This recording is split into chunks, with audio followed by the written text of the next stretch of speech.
Hello and welcome to another fun-filled edition of Adam's Music Box, where today I want to talk about a composer who, on the one hand, is incredibly beloved and well-known, yet on the other hand, is incredibly musically understood. And this is Peter Tchaikovsky. Now, Tchaikovsky's music, according to some things I've read, is more performed than that of any other composer, including from the Romantic era of European and Russian classical music, the mid 19th to early 20th centuries, which is the most popular era of European classical romantic music. So that's saying quite a lot.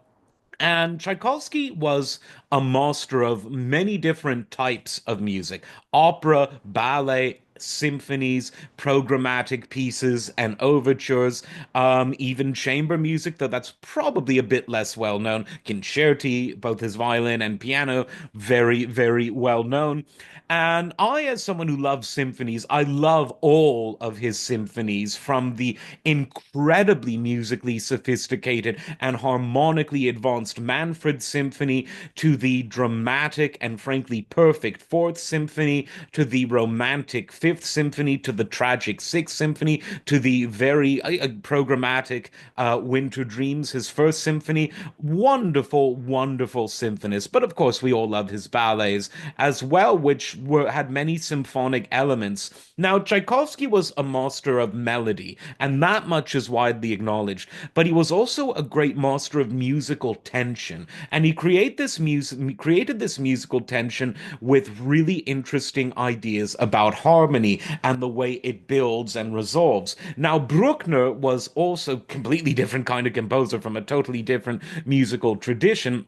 Bruckner was someone who slowly built up harmony through seeming repetition, but that actually had variations, and the variations get more and more extreme till they pow right in the kisser, as Jackie Gleason might say about a Bruckner symphony, and they say, "Oh, that's the dramatic twist and turn." So with Bruckner, the tension is building like Arnold Schwarzenegger tying a rubber band together and stretching it over a woman's face as he proclaims his manliness.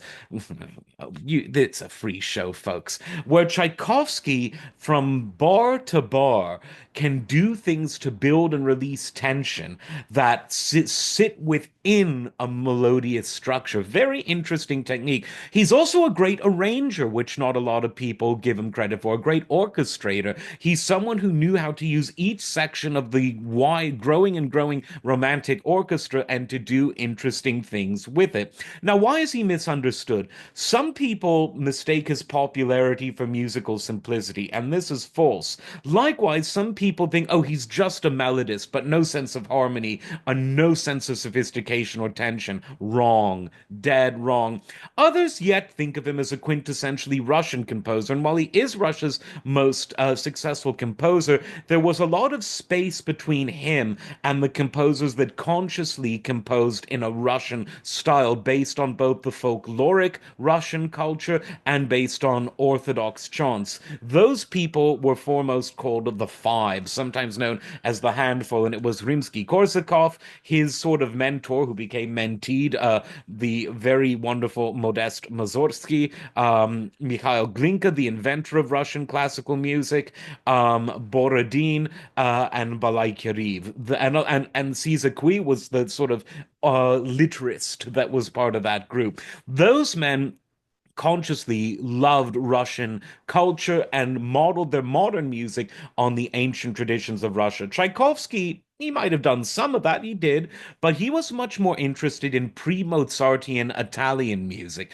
He had no time for what was going on in Europe in the late 19th century, Wagner, Brahms, Bruckner, but nor did he really care about the modern Russian music of his day. He took his inspiration from older music, from Italy, and while you might not be able to tell that in terms of the function of his music, you can certainly tell that in the form, because he's always very conscious of form in his music. And that was something that the early Italians were really successful at.